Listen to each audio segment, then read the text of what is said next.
today it just seems so, I don't know, it seems just so basic compared to back then, and I don't think it's even anything to do with how good you are as a wrestler. I just think that they probably done the rubs better.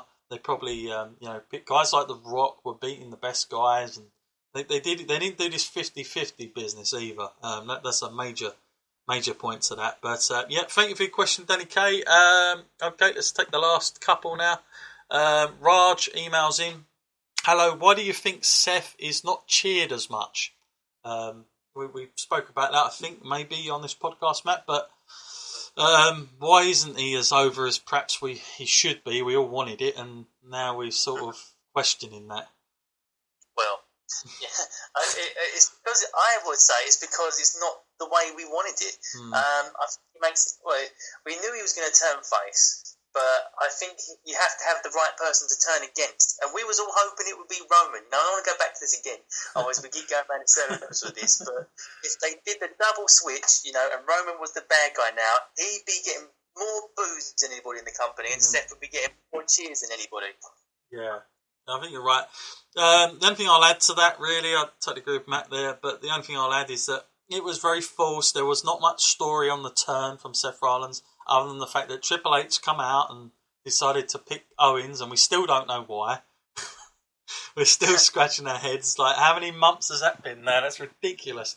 And that doesn't help. And I think fans are sitting there and they're going, well, okay, I think we're just meant to cheer for him now, so I'm just going to try and cheer for this guy. But they've really not given a valid reason as to why and what this is all about. The turn was terrible because there was no aftermath. There was nothing. There was no follow up.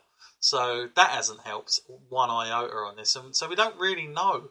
And the worst thing about it, Matt, in a sense, is that when Seth first come back, we all wanted him to be a babyface. They didn't do it. It's one of those cases again where it was too little, too late. And we had to put up with him being a heel. So why are we?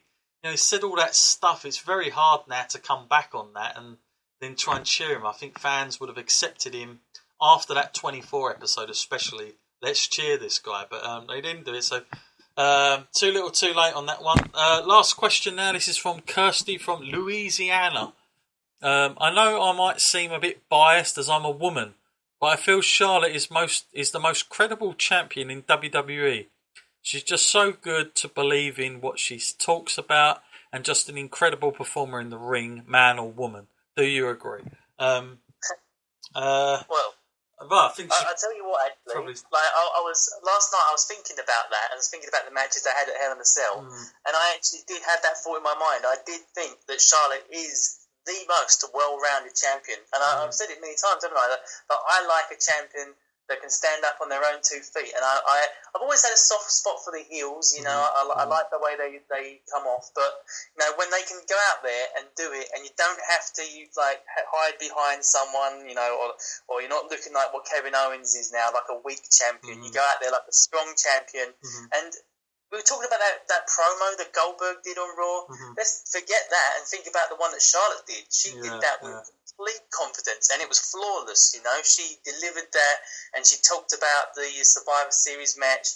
She told us, who her opponents were going to be, and that she was going to destroy them, and I believed it. I think she is a natural at everything that she does.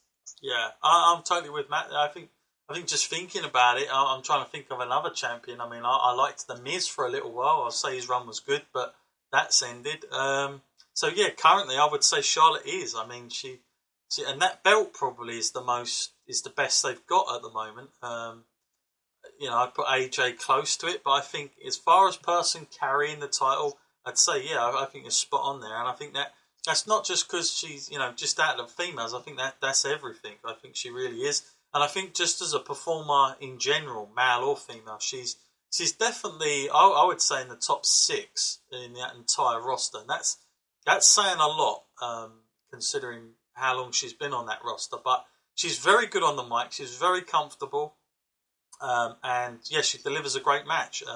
I think there's been times this year where there's been a few problems during the matches. I'm not gonna shy away from that.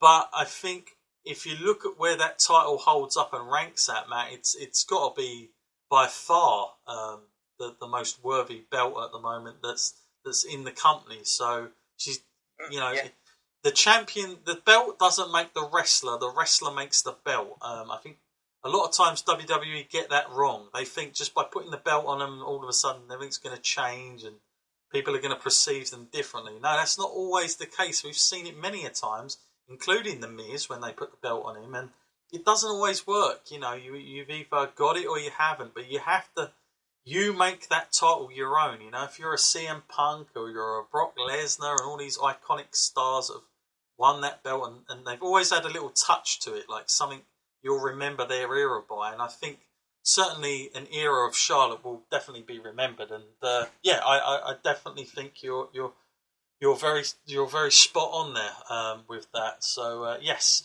Matt, we finally come to the end of this podcast. It's been an eventful night because I'll let everyone into a secret. It's been we've had a lot of connection problems, but I've managed to hold off you guys from going through all those painful experiences of any dead air or anything. So thankfully you guys will just listen to this very gracefully. But for myself and Matt, it's been a bit of a chaotic night and probably one of the worst we've had, but we've got through it. I'm glad we've got through it. And I'm definitely looking forward to getting back to normal ways next week. And don't forget, folks, we are going to have UFC 205, the full review of that amazing card. Don't forget to watch it for those of you that can. Definitely want to tune into that. And don't forget as well, our King of the Ring retrospective series up to 1999 is now available. You can download that in your subscribers list. Matt, thank you as always for coming on this very eventful podcast of connection failures and all the rest of it that's been going on tonight. You're stuck in there well with myself. So thank you as always for coming on the show. Not a problem at all.